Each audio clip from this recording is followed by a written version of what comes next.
कमजोर वर्ग। तो कमजोर वर्ग का मतलब है जो सामाजिक आर्थिक मापदंडों के आधार पर अनुसूचित जनजाति, अनुसूचित जातियों, पिछड़े वर्गों, लघु एवं सीमांत कृषकों या भूमिहीन मजदूरों को एवं परंपरागत कारीगरों को कमजोर वर्ग के अंतर्गत माना गया है। देश की ऐसी आबादी जो है कितनी है, आधी आबादी है, वो कमजोर वर्ग के अंदर आती है। अब पहला पॉइंट अपना आता है वो है जनजाति। जनजाति की भांति ही जनजाति भारतीय सामाजिक संरचना का घटक है। एक समाजशास्त्री D.N. मजूमदार, इसने कहा कि एंथ्रोपोलॉजिस्ट, ईस्टर्न एंथ्रोपोलॉजिस्ट सितंबर 1958 में लिखते हैं कि जनजाति एक ऐसा सामाजिक समूह है, जनजाति है वो एक ऐसा सामाजिक समूह है जिसका एक भौगोलिक क्षेत्र है जो अंतर्विवाही है, जिसमें कार्यों का विशेषीकरण नहीं होता, जो जनजातीय अधिकारियों द्वारा शासित होता है, जिसकी एक भाषा या बोली होती है जो अन्य जनजातियों या जातियों की सामाजिक दूरी स्वीकार करता है। जनजाति एक ऐसा समूह है कि जिस इलाके में जिस जाति के लोग रहेंगे वो उसी जाति के लोग उसी भाषा का प्रयोग करते हैं, जो अपनी जनजातीय परंपराओं, विश्वासों और प्रथाओं को मानता है और जो जातीय और क्षेत्रीय एकीकरण की एक रूपता के प्रति जागरूक होता है। भारतीय संविधान के अनुसूचित जनजाति ज का मतलब है अनुसूचित जनजाति आदेश 1950 में अनुसूचित जनजाति की संख्या कितनी थी? 744 बताई गई। जनसंख्या 2011 के अनुसार भारत की कुल कितनी जनसंख्या है? तो आपको पता होगा 1,21,00,000 या 1,21,00,000, अपन ऐसे भी बोल सकते हैं 1.21 करोड़, जिसमें जनजातीय आबादी बताई गई है कि जनजाति जो जनजाति की आबादी है ओनली ST अनुसूचित जनजाति की आबादी है, वो भी इसने बताई है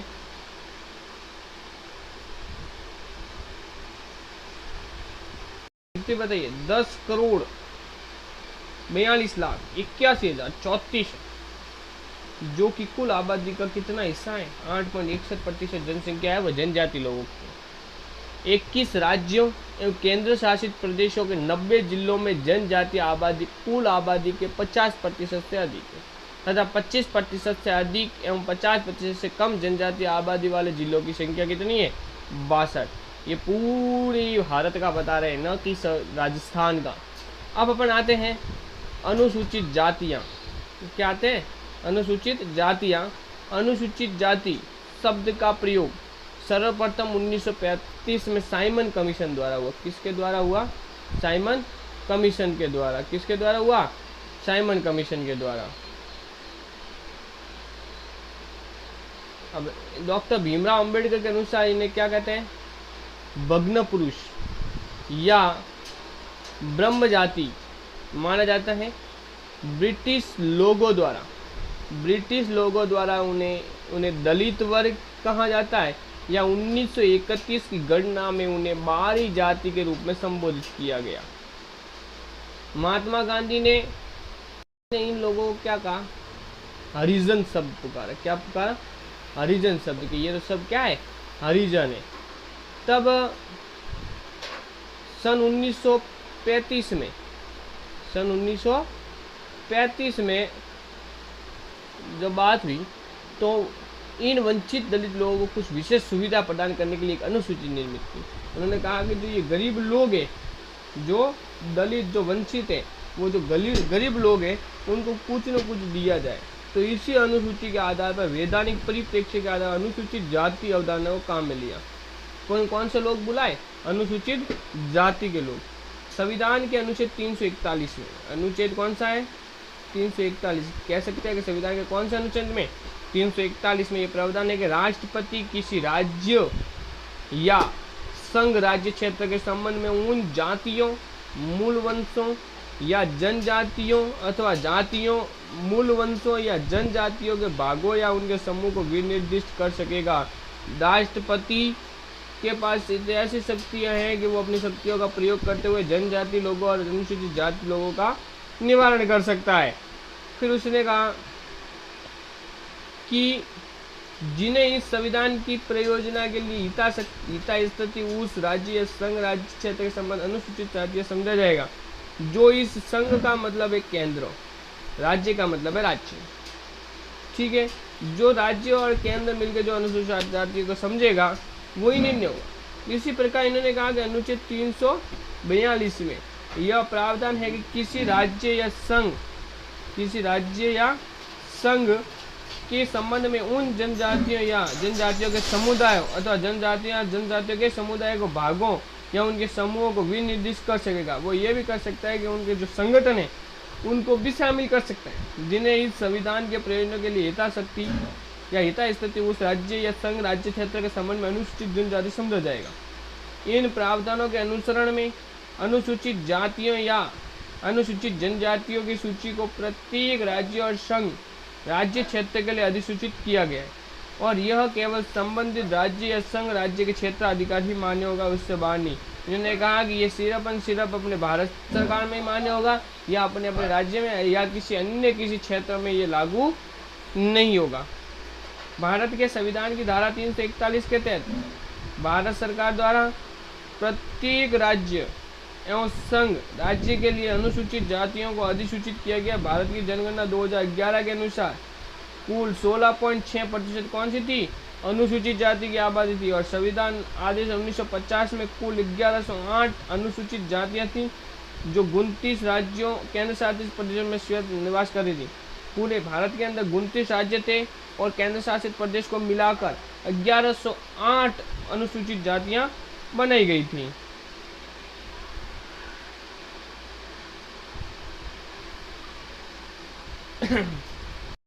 अब अपन पढ़ते हैं अन्य पिछड़ा वर्ग।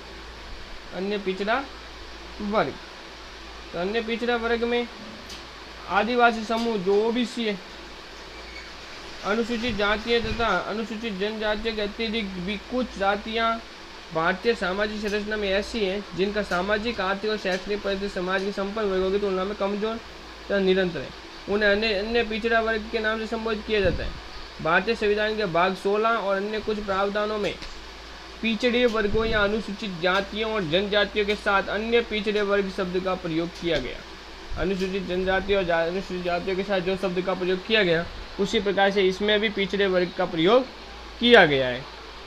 और 1977 में मंडल आयोग का गठन किया गया जिसमें 30 अप्रैल 1982 को अपनी रिपोर्ट भारत सरकार को प्रस्तुत की। इस हेतु आयोग ने पिछड़ेपन के 3 आधार बताए: सामाजिक, शैक्षणिक तथा आर्थिक।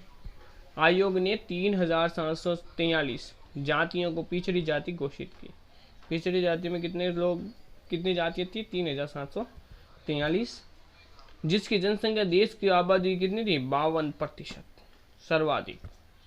इसी अनुपात में 52% स्थान इन जातियों हेतु आरक्षित करने की बात कही, परंतु संविधान की धारा 15(4) और 16(4), 15 अनुच्छेद भाग संख्या 4, 16 अनुच्छेद भाग संख्या 4 के अनुसार 50% से अधिक स्थान आरक्षित नहीं किए जा सकते और अनुसूचित जातियों 15%, अनुसूचित जनजाति 7.5% के लिए पहले से ही 22.5% स्थान क्या है? आरक्षित, पहले से आवंटित किया गया। कोई भी चीज होगी उससे पहले अनुसूचित जाति और जनजाति के लिए कोई भी कोटा आरक्षित किया जाएगा, चाहे चुनाव का मामला है, चाहे एजुकेशन शिक्षा के मामले हैं, क्योंकि इन निम्न वर्ग के लोगों के लिए पहले से आरक्षित किया जाता है।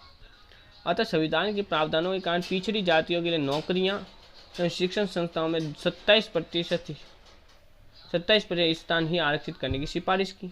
17 अगस्त 1990 को तत्कालिक जनता दल सरकार ने इसे लागू करने की अधिसूचना जारी की और अक्टूबर 1990 को न्यायालय द्वारा इस पर स्थगन आदेश जारी हुआ।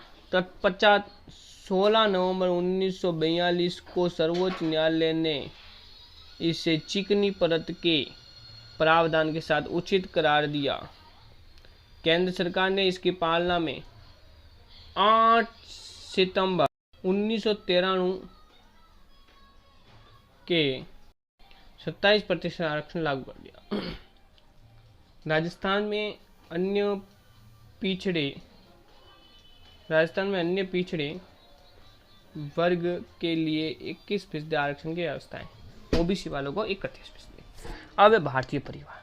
डॉक्टर श्यामाचरण दुबे मानव संस्कृति में अर्थ स्पष्ट करते हुए लिखते हैं कि यदि मूल परिवार का एक साथ रहते हो और इनमें निकट का नाता हो, यदि वे एक ही स्थान पर भोजन करते हो और एक ही स्थान पर भोजन करते हो और एक ही आर्थिक इकाई के रूप में कार्य करते हो, तो उन्हें उनके सम्मिलित रूप को संयुक्त परिवार कहा जाता है। संयुक्त परिवार तो पता है, जिसमें परिवार के पति पत्नी, छोटे बच्चे हैं, दादा दादी है, चाचा चाची, चचेरे भाई बहन है या विधवा बहन है, कोई भी हो, सभी शामिल रहने वाले हो क्या कहते हैं संयुक्त परिवार। और एकल परिवार में माता पिता भाई बहन रहते हैं, उसे एकल परिवार कहते हैं। भारतीय संबंध में संबंधों के आधार पर 2 प्रकार के संबंध हैं। पहला है विवाह संबंधी, दूसरा है जन्म संबंधी। विवाह संबंधी परिवार क्या है और जन्म संबंधी क्या है? इस परिवार को दाम्पत्य मूलक परिवार भी कहा जाता है। इसके केंद्र में पति पत्नी और उनके अविवाहित बच्चे होते हैं। साथ ही विवाह के आधार पर बने कुछ अन्य रिश्तेदार भी ऐसे परिवार के सदस्य होते हैं। ऐसे परिवार भारतीय समाज में सब जगह होते हैं। विशेषकर अनेक जनजातियों में इस प्रकार के परिवार पाए जाते हैं, जैसे खरिया जनजाति। इसमें क्या होता है, दाम्पत्य मूलक का परिवार होता है, शादीशुदा होता है, परंतु इसने ये भी कहा है कि उसके अंदर पति पत्नी तो होते हैं, उनके अंदर अपने बच्चे होते हैं। उसके बाद उसने कहा साथ विवाह के आधार पर कुछ अन्य रिश्तेदार भी ऐसे परिवार के सदस्य होते हैं। इसमें क्या होता है, कोई रिलेशनशिप वाले व्यक्ति होते हैं, वो भी अपने परिवार के साथ रह जाते हैं। तो वो एक खरिया जनजाति में ये ज़्यादा समूह होता है जिसमें रिलेशनशिप ज़्यादा लोग रहते हैं। अब है जन्म संबंधी परिवार। ऐसे परिवार जिनमें व्यक्ति जन्म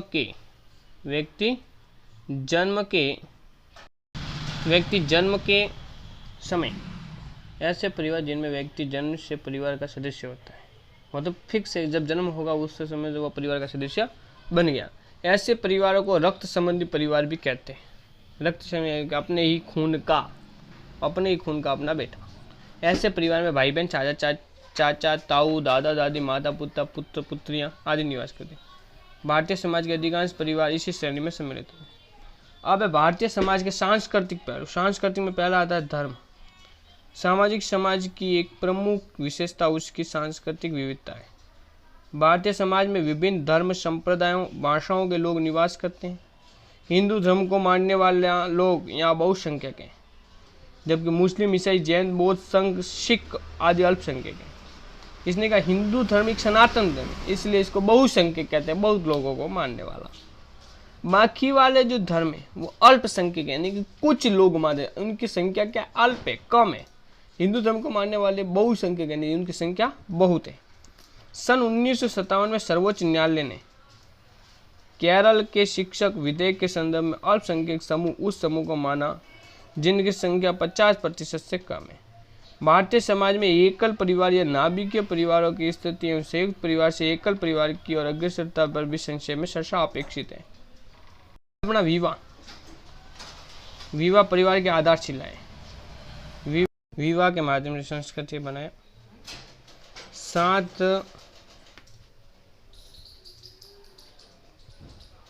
1 मिनट। अब व्यक्ति गृहस्थ में प्रवेश करता है विवाह के माध्यम से। विवाह के माध्यम से प्रवेश करने के बाद संतानोत्पत्ति एवं बालकों को पालन पोषण करता है तथा उन्हें समाज का उपयोगी सदस्य बनाता है। भारतीय समाज एवं संस्कृति को भारतीय विवाह ने विश्व में अनूठी संस्कृति बनाया है। 7 जन्मों के साथ 7 जन्मांतर के बंधन की अवधारणा ने विवाह को एक संस्कार के रूप में मान्यता प्राप्त है। जब व्यक्ति शादी के समय 7 फेरों की जो लेता है उसे 7 जन्म तक बंधन में रखने के लिए, अपने 7 जन्म तक अपना साथ निभाने के लिए कहता है। मनु ने कहा है कि जैसे जब प्राणी प्राण वायु के सहारे जीवित होता है, मैंने कहा व्यक्ति जब हवा के माध्यम से जब उसको वायु बंद हो जाती है तो वह मनुष्य मर जाता है। उसे कहा कि प्राणी नाम का ऐसा जीव है जो वायु के कारण से जीवित रहता है। उसी प्रकार से संपूर्ण समाज है वो गृह आश्रम से जीवन प्राप्त करता है। विवाह के माध्यम से ही 4 पुरुषार्थ हैं धर्म, अर्थ, काम और मोक्ष की प्राप्ति है। विवाह एक धार्मिक संस्कार के रूप में जीवन को हितायित्व प्रदान करता है। शतपथ ब्राह्मण में कहा गया कि पत्नी निश्चित रूप से अंत का अर्धांश है। जब तक पुरुष पत्नी प्राप्त नहीं करता और संतान उत्पन्न नहीं करता तब तक वह पूर्ण नहीं है, तब तक वह पुरुष नहीं है। भारतीय समाज संस्कृति में विवाह प्रत्येक व्यक्ति के लिए आवश्यक संस्कार माना गया। भारतीय समाज में ये कहा गया कि प्रत्येक मनुष्य को शादी करनी चाहिए। इसलिए वेद आदेश देते हैं कि पुरुष को अपनी पत्नी के साथ धार्मिक कार्य संपन्न करने चाहिए। विवाह के अंतर्गत वे सभी समारोह और कर्मकांड सम्मिलित हैं जिनके माध्यम से लड़का लड़की समाज द्वारा स्वीकृति पति पत्नी के संबंधों में बनते हैं और एक दूसरे के प्रति कुछ कर्तव्य और अधिकारों को निभाते हैं। उनको एक कर्तव्य होता है, जब शादी करते हैं तो उनके पास कर्तव्य होता है, उन कर्तव्य को उनको निभाना पड़ता है। मेघातीत के अनुसार विवाह कन्या को पत्नी बनाने के लिए एक निश्चित क्रम में आने वाली अनेक विधियों से संपन्न होने वाली पाणी ग्रहण संस्कार है, जिसकी अंतिम विधि सप्तऋषि दर्शन है। इसी प्रकार समाज द्वारा संस्कृति स्वीकृत विधि विधान के माध्यम से पति पत्नी के संबंधों में बंधने को ही विवाह कहा जाता है। जब एक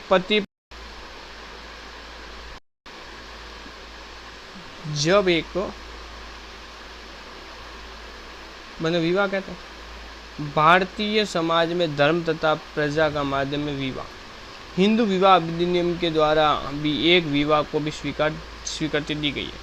भारतीय समाज में व्यक्ति के लिए 5 प्रकार के ऋणों की परिकल्पना, जिसमें और एक इसमें व्यक्ति का लक्ष्य होता है।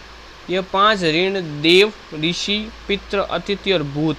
एक ऋण है, ऋण का मतलब कर्ज है, जिनसे होने के लिए परिवार का निर्माण करना आवश्यक है। इनको मिटाने के लिए इनकी आवश्यक है परिवार का निर्माण, जो विवाह के द्वारा ही संभव, बिना विवाह के ये संभव नहीं है। इसी के माध्यम से व्यक्ति 4 पुरुषार्थों की पूर्ति करता है। धर्म के बिना संस्कृति की कल्पना करना क्या है, कठिन है, तथा विवाह के बिना भारतीय समाज में धर्मानुसरण आचरण भवनहीन। कालिदास के अनुसार कालिदास की कुमार संभव पुस्तक में लिखा गया है कि कामदेव को जीतने वाले शिव जी ने जब सप्तऋषि और अरुंधति को अपने सामने देखा तो अरुंधति से विवाह की उनकी इच्छा हुई। कारण धर्म संबंधी कार्य को संपादित करने के लिए पतिव्रता स्त्री की आवश्यकता होती है और पत्नी को धार्मिक कार्यों में इसी महत्ता के कारण धर्म पत्नी कहा जाता है। धर्म के रूप में, धर्म के विषय में चलने वाली, धार्मिक कार्यों में अपना साथ देने वाले, इसलिए उसको कहते हैं धर्म पत्नी। ठीक है। भारतीय संस्कृति में यज्ञों का अत्यंत महत्वपूर्ण स्थान रहा है। ये कर्तव्य के रूप में समाज में विद्यमान है। इन यज्ञों के संपादन हेतु पत्नी का होनी अनिवार्य होता है। जब भी कोई भी यज्ञ करते हैं उससे पहले अपना पत्नी का होना जरूरी है। पंच महायज्ञ की अवधारणा भारतीय संस्कृति में रहा। ब्रह्म यज्ञ, देव यज्ञ, पितृ यज्ञ, भूत यज्ञ और अतिथि यज्ञ। पत्नी के अभाव में अविवाहित व्यक्ति ये यज्ञ नहीं कर सकता। जब विवाहित नहीं है तो वह यज्ञ नहीं कर सकता, और विवाहित है तो इन यज्ञों का पालन कर सकता है। भारत में 7वीं शताब्दी में इस्लाम का आगमन हुआ और इस्लाम वर्तमान में भारत का दूसरा सबसे बड़ा धर्म है। इस्लाम का मतलब मुस्लिम धर्म। इस्लाम में विवाह को क्या कहते हैं, निकाह। क्या कहते हैं, निकाह। मुस्लिम कानून के अनुसार विवाह एक सामाजिक या बिना शर्त का दीवानी समझौता है, जिसका उद्देश्य घर बसाना, संतानोत्पत्ति और उन्हें वैधता प्रदान करना। मुस्लिम विवाह के 4 प्रमुख कारण क्या है? एक तो है निकाह, मुता, फासिद, बातिल विवाह। इनमें से निकाह को सही विवाह, ये 4 तरह के विवाह है, इसलिए इनका सर्वश्रेष्ठ विवाह कहलाता है वो निकाह कहलाता है। वर्तमान में भारत में तीसरा बड़ा धार्मिक समूह